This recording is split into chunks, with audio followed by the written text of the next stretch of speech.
بسم الله الرحمن الرحيم. الحمد لله رب العالمين، والصلاة والسلام على سيد الأنبياء والمرسلين وعلى آله وصحبه أجمعين. أما بعد، حضرات محترم، معزز سامعین کرام، اللہ رب العزت نے دنیا کی ہر چیز کے اسباب پیدا فرمائے ہیں. کچھ تو ظاہری اسباب ہیں اور کچھ حقیقی اور باطنی اسباب ہیں جو ہماری نگاہوں سے اوجھل ہیں، لیکن شریعت مطہرہ نے اس کے اوپر روشنی ڈالی ہے. مثال کے طور پر کوئی شخص اپنی عمر کی زیادتی چاہتا ہے، اپنی عمر میں وہ برکت چاہتا ہے. ظاہر ہے کہ ہر شخص چاہتا ہے. تو اس کے ظاہری اسباب کیا ہیں کہ وہ اپنے صحت کی حفاظت کرے، مقوی غذائیں کھاتا رہے، ورزش کرتا رہے، مضر صحت اشیاء سے وہ بچتا رہے. یہ ہیں ظاہری اسباب.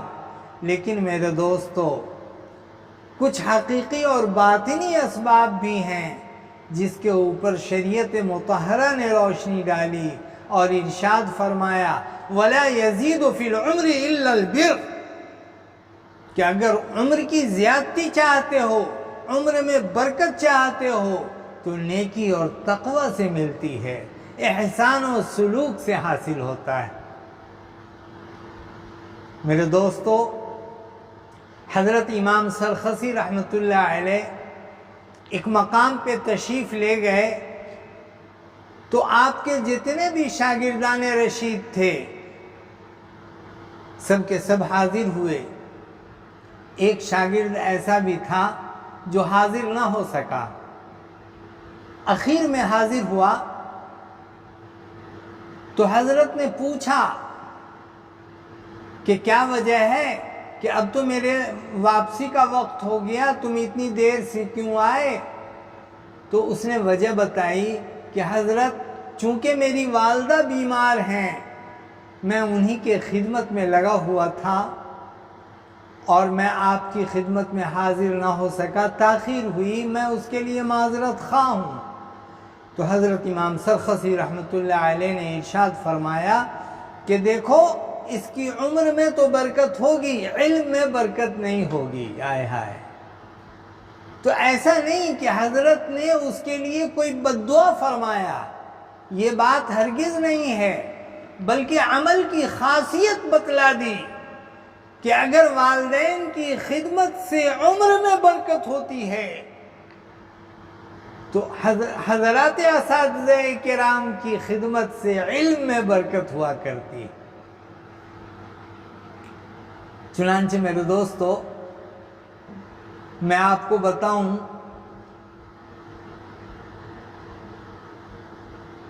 کہ 2 طالب علم بغداد سے چلا. انہیں معلوم ہوا کہ ایک بزرگ تشریف لائے ہوئے ہیں. ایک طالب علم کی نیت تو یہ تھی کہ حضرت کی بڑی شہرت سنتا ہوں، ذرا دیکھوں کیا قابلیت ہے. اور دوسرا طالب علم فقط استفادہ کے لیے حاضر ہوا، دعائیں لینے کے لیے حاضر ہوا. چنانچہ میرے دوستو، وہ طالب علم، دونوں طالب علم حضرت کی خدمت میں حاضر ہوئے. ایک طالب علم تو جاتے کے ساتھ بحث و مباحثہ شروع کر دیا. ظاہر ہے ذہین و فطین تھا، حضرت کو خاموش کرنے کی کوشش کیا. حضرت نے دوسرے طالب علم سے بھی پوچھا کہ بابو تم بھی تو کچھ بولو، تم خاموش کیوں ہو؟ تو اس طالب علم نے کیا جواب دیا؟ عرض کیا کہ حضرت، میں تو فقط دعا کے لیے حاضر ہوا ہوں، استفادہ کے لیے حاضر ہوا ہوں. حضرت نے آثار دیکھ کر ارشاد فرمایا کہ اس کا فیض پورے عالم پہ تمام اولیاء کرام پہ۔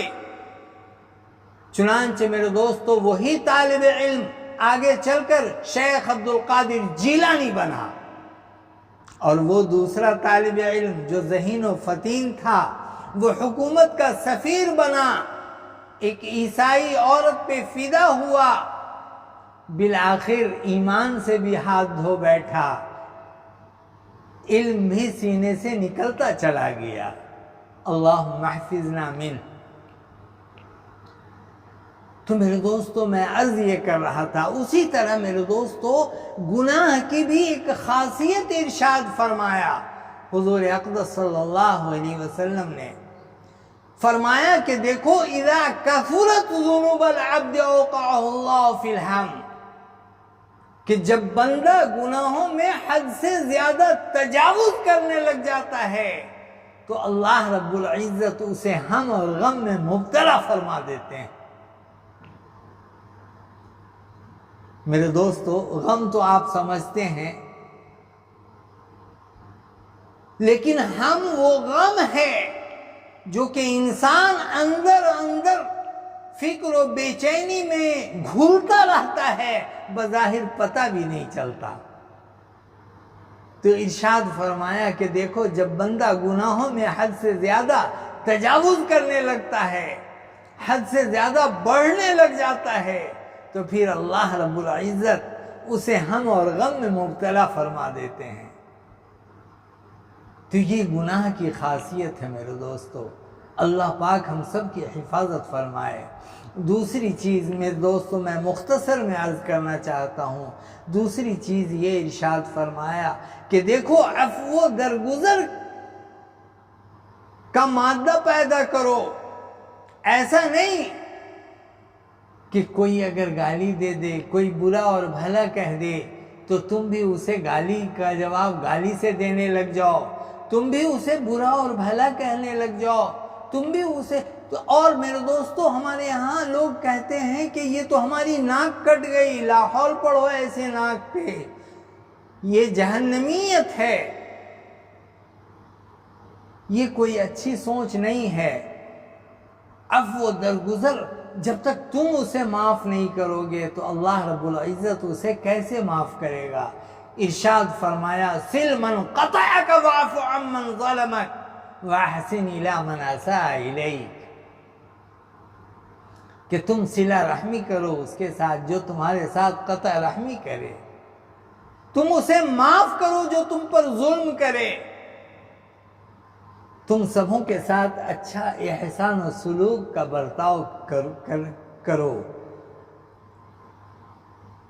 تو میرے دوستو چنانچہ میرے دوستو میں آپ سے عرض کرتا چلوں کہ حضرت عیسیٰ علیہ السلام اپنے چند اصحاب کے ساتھ کہیں تشریف لیے چلے جا رہے تھے، لوگوں نے آپ کو گالیاں دی، برا اور بھلا کہا، آپ نے دعائیں دیں، رفقا اصحاب جو بھی تھے سبوں کو عجیب سی بات لگی، بڑا تعجب ہوا کہ حضرت یہ گالیاں دیتا چلا جا رہا ہے، آپ ہیں کہ دعائیں دیتے چلے جا رہے ہیں۔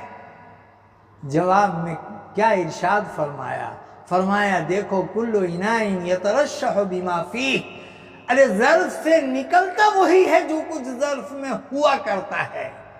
اگر ظرف میں غلاظت ہو، نجاست ہو، پیشاب ہو تو اس میں اینٹ اور پتھر تو کیا اگر سونے کا ڈھیلا بھی پھینکو گے تو اس سے جو نکلے گا تو غلاظت نکلے گی، نجاست نکلے گی، کبھی بھی دودھ اور شہد نہیں نکل سکتا۔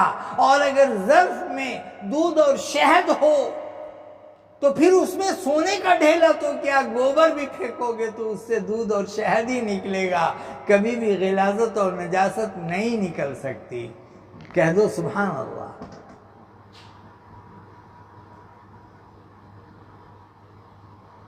چنانچہ میرے دوستو اگر کتا کاٹے تو جواب میں تم بھی کتے کو کاٹ لو، یہ کون سی عقل مندی ہے؟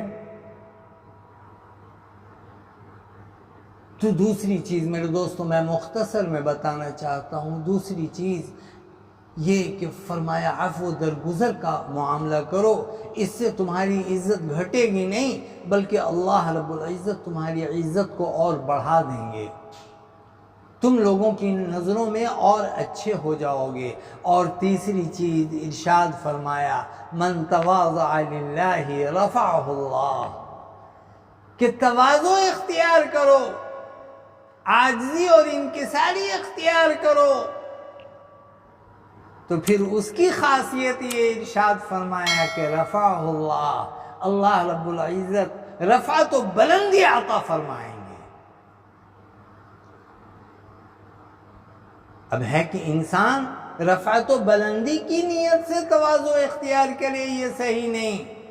تواضع تو تم چنانچہ ارشاد فرمایا من تواضع للہ، اللہ کے لیے وہ تواضع اختیار کرے، اس کی خاصیت ہے کہ رفعہ اللہ، اللہ پاک تمہیں رفعت و بلندی عطا فرمائیں گے۔ میرے دوستو، بلندی کی اونچائی کو چھونا چاہتے ہو، کسی پہاڑ پہ چڑھنا چاہتے ہو، تو ظاہر سی بات ہے تمہیں جھک کر چڑھنا پڑے گا۔ اگر وہاں پہ اکڑنے لگ جاؤ گے تو کبھی بھی بلندی کو نہیں چھو سکتے، تم گر تو سکتے ہو لیکن اونچائی تک نہیں پہنچ سکتے۔ تو اس لیے ارشاد فرمایا کہ من تواضع للہ رفعہ اللہ۔ لہٰذا میرے دوستو، ہمارے اندر تواضع ہو، عاجزی ہو، انکساری ہو، اس دعا کریں کہ اللہ پاک ہم سب کو سننے، سمجھنے اور عمل کی توفیق مرحمت فرمائے۔ وآخر دعوانا الحمدللہ رب العالمین۔